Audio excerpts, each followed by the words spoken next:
ვიღაცას აქვს. აი რომ უნდა დიხაროთ შე რაც არის და სხვა სულს.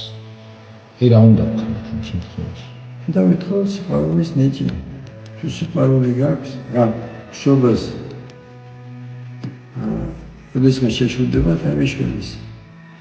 რომ დიდარი იქნება, ან თუ წარმატებას მიაღწევს. πάντα ვითხოვს სიყვარული ამიტომ თუ შურს და პირიქით იხაროდეს უნდა თუ მეზობელია, ახობელია, თუ იმას ბევრი აქვს თუ შეიძლება ვარაგარ დაგიხმაროს. და თუ არ ხდება რომ დაგიხმაროს. როცა მისთვის სამოითა ვიცი სიყვარულის ნიჭი რა. გარდაცვალების შემდეგ თუ მოწყალე არ იქნება, ეცონდება ეს და ეცოდებოდეს ადამიანი მე კი ამშურს, კი ამზოს, პირიქით მეცოდება ეს ხალხი, ვისაც საშუალება აქვს და ცხოვრობს მოწალების გარეშე. სიყვარულის გარეშე.